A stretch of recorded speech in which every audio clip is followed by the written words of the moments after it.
Good evening. I'm Buzz Rupert for Fox News, reporting live at the Republican National Convention in St. Paul, Minnesota. The balloons, the banners, the bunting. That bunting.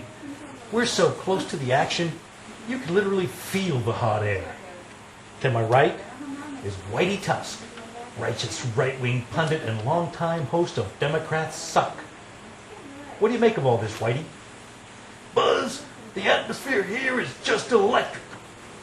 But there's one thing that's been puzzling me. Exactly what is GOP? Everywhere I look, I see the word GOP in gigantic capital letters. Yes, that's actually pronounced GOP. That's what they call an acronym. It stands for Grand Old Party. An acronym, you say? Wow, these Republicans really think of everything. When we return, in-depth analysis of McCain's choice for vice president. Sassy Alaska Governor Sarah Palin. Friends say she's a staunch conservative who hates all the right things and believes strongly in the God-given right of every fetus to own a gun. But for many, the biggest question is this: how many igloos does she own? You know, I had a chance to ask her that question, point blank, just moments ago, and she gave me kind of a funny look. Ouch. Must be a touchy subject. We're back in St. Paul, where everyone is talking about Sarah Palin. The pundit said John McCain might pick a woman to bag those embittered Hillary Clinton voters, and he sure did. But now we find out her daughter is into teen pregnancy. Has Governor Palin been fully vetted? Yes, McCain officials have sifted through her past, sniffed around for skeletons, and all the evidence points to the same conclusion. Sarah Palin is definitely a woman. Really?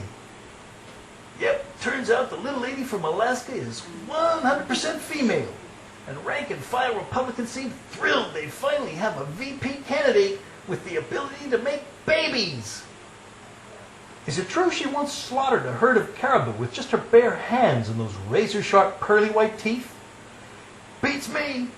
But with her track record of gutting grizzlies and baby seals, sources say she'll have no trouble tearing out the internal organs of even the fiercest Democrat.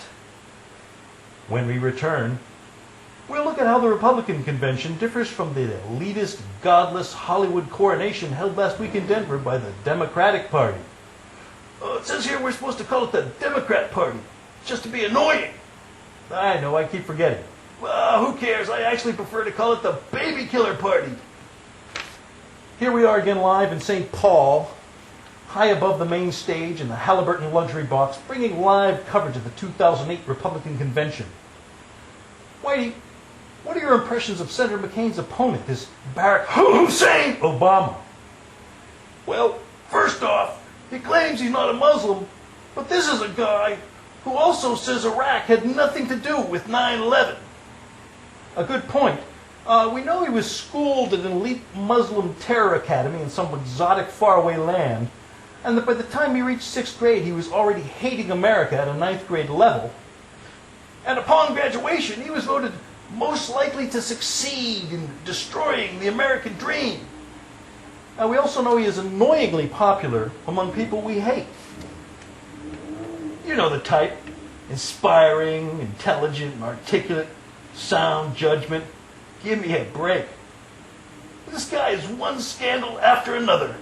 You had Flagpin Gate, Bittergate, Bowling at 37 Gate, Crazy Reverend Gate. You're speaking, of course, about the Reverend Jeremiah Wright, the loony pastor who preached to Obama for 20 years about how to hate the United States of America. In retrospect, would it have been a strategy for Obama to simply shoot Reverend Wright in the face like Dick Cheney would have done? Definitely, Buzz. Polls at the time showed that Reverend Wright's approval rating was almost as low as that of President Bush. When we return, Sarah Palin. Word is she plans to name her surprise grandbaby after Ronald Reagan.